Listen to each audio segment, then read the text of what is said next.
咁啊，從東京出發，坐 JR 線大概1個鐘頭咧就會嚟到鎌倉。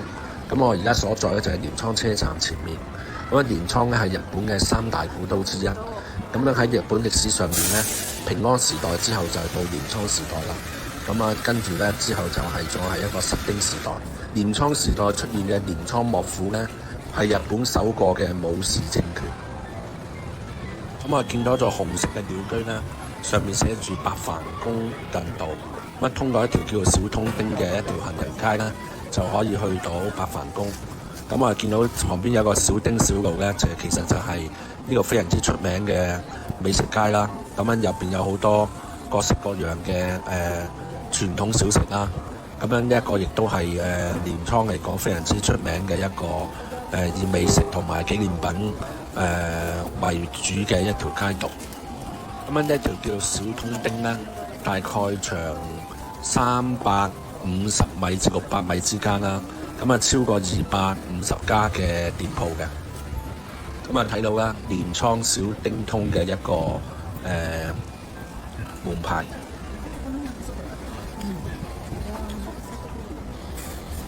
咁鎌倉嘅地方咧，就係屬於離東京非常之近嘅一個旅遊地點啦。所以咧，一年四季咧都好多遊客會過嚟嘅。咁啊，睇咗鎌倉古代美術店。咁樣咧就又經過另外小丁通嘅一個牌坊，咁我就往住八幡宮鶴岡八幡宮嘅方向走過去啦。咁我到咗一個鶴岡八幡宮，咁我而家見咗一個叫做三之鳥居，咁喺前面咧有一段直道嘅叫做斷角，咁樣嗰邊咧仲有二之鳥居，咁樣等我哋一陣間我哋先會經過。咁鶴岡八幡宮嘅歷史咧有近1000年㗎啦。咁樣佢嘅開創者咧就係源氏家族，呢位叫源賴義。咁啊最早咧就1063年嘅時候咧就喺呢個地方咧就建立咗一個叫鶴岡嘅藥宮。咁呢個就係八幡宮嘅前身啦。咁樣之後咧就係到呢個源賴朝，即係作為鎌倉時代嘅開拓者咧，就將呢個藥宮咧遷咗去今日嘅地址。咁樣然後咧就將呢個鶴岡八幡宮咧打造成為整個鎌倉幕府嘅總鎮守，咁令到神社咧一躍成為咧全日本武士嘅信仰中心。咁啊到八幡宮前咧有一條非常之闊嘅參道啦，咁喺個參道嘅右邊咧，其實就係一個叫源平池，分別就係源氏池同埋平氏池嘅。咁我哋就沿住參道直行啦。咁樣前面咧就有中間嘅一座建築。咁樣呢一座咧就係叫做神樂亭。咁呢座神樂亭咧，最主要咧就係做一啲為呢個上演就係神樂同埋舉行一啲神前婚禮嘅場所。咁鶴宮八幡宮咧係日本3大八幡宮之一。而八幡宮祭祀嘅核心咧就係八幡神。咁八幡神咧其實有3個神組成嘅，包括咗就係第15代嘅天皇叫應神天皇啦。咁咧仲有一個就係應神天皇嘅母親啦，就係曾經遠征韓國3河嘅一個傳奇女性叫做神宮皇后。咁樣仲有一位咧就係保佑航海安全嘅比賣神，係一位女神。咁我哋見到呢個通往本宮嘅61級嘅石階咧，係呢個神社最有氣勢嘅景觀啦，亦都係源實朝御賜嘅地方。咁樣跟住嚟到咗呢個鶴岡八幡宮嘅正殿啦。咁呢個正殿咧採用嘅一種叫做權現造嘅神社建築風格啦，色彩鮮明。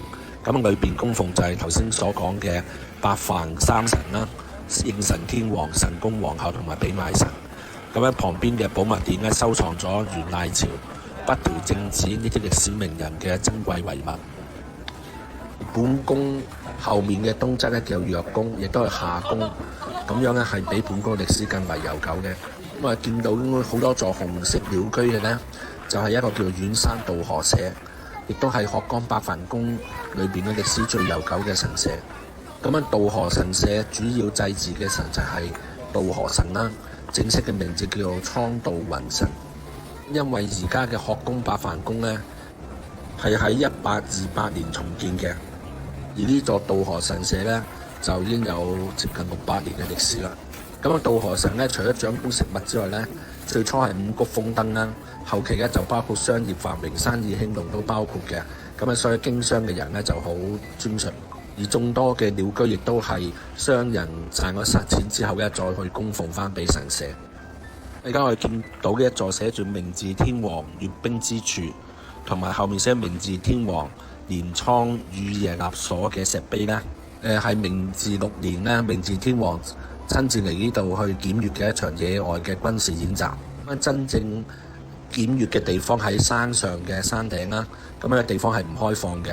咁我哋淨係可以見到塊石碑啦，寫住御夜納所，意思即係天皇駕臨並駐足之處。一座細細嘅就好安靜嘅一座小神社呢，就叫白旗神社。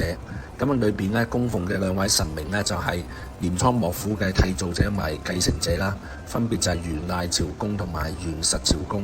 咁啊，神社嘅名叫白旗，就係源於咧源氏喺戰場上面使用嘅咧，就係白旗。咁啊，源賴朝嘅神號亦都叫白旗大明神。咁我哋翻轉頭咧，就見到呢個到咗源氏祠旁邊啦。咁嘅地方咧就好多海鷗啊！咁樣海鷗嘅數量應該比呢啲白鴿仲要多好多噶。咁啊，亦都有同埋祠入邊咧可以睇到嘅有好多好巨型嘅鯉魚啦，應該就係鯉魚啦。咁樣非常之熱鬧呢個地方。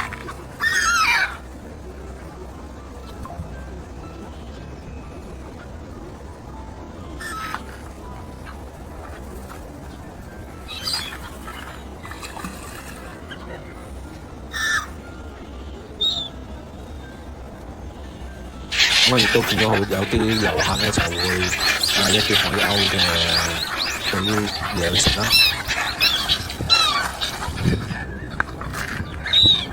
仲有啲水鴨嘅。咁喺源氏祠嘅中間咧，有一個叫做岐上聘天社嘅一座神社。咁啊，佢所供奉嘅係七福神之一嘅聘財天。咁啊，要去呢個岐上聘天社咧。咁我哋就需要行翻出去參道啦。咁啊，中途沿途咧見到咧參道上面有兩個好大嘅石燈籠。咁其中一個寫住就係江湖砂糖店啦。咁應該就係一個商家去捐贈俾呢個學公安白帆宮嘅。咁我嚟到咗岐上聘財天社啦。咁我見到就無數嘅白旗。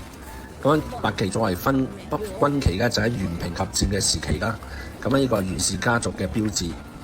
咁啊，相傳咧，源賴朝起兵討伐呢個平家之前咧，曾經向聘財天許下呢個勝利嘅願望。咁啊，最終成功建立咗鎌倉幕府啦。咁啊，大家相信咧係聘財天嘅顯靈保佑，所以就喺呢個源氏祠中間咧嘅島上面咧就建呢個神社嚟供奉啦。咁啊，而後人咧亦都為咗要仿賴源賴朝咧，為咗想獲得同樣嘅好運咧，就會奉立白旗，喺白旗上面書寫心願。咁啊，所以咧，就會令到呢個神社咧就有咁多嘅白旗佈滿晒全個島上同埋神社嘅周邊。咁我嚟到鎌倉呢個時間咧，大概係3月中。咁其實咧正常嚟講，櫻花係未開放嘅。不過咧喺呢個岐上聘財天社附近咧，已經好多早櫻已經開放咗啦。咁啊，同呢啲白旗咧就係互相輝映啦，所以非常之漂亮嘅一個景色。咁啊，關於聘財天啦，咁樣佢係日本七福神之中唯一嘅一個女性啦。咁啊，施展嘅音樂、藝術、口才、財富同埋智慧嘅。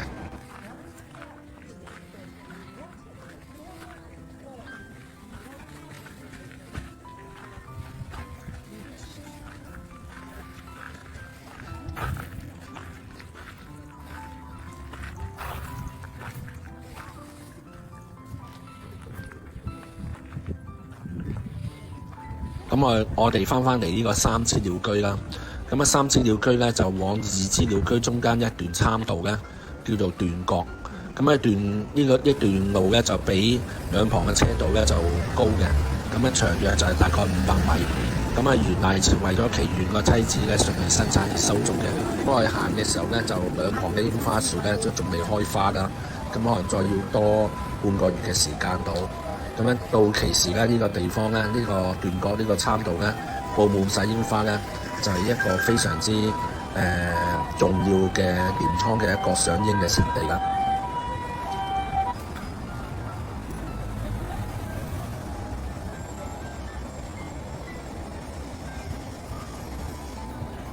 咁我哋嚟到就係二支鳥居啦。咁佢亦都係一座紅色嘅木結構嘅叫做明神鳥居。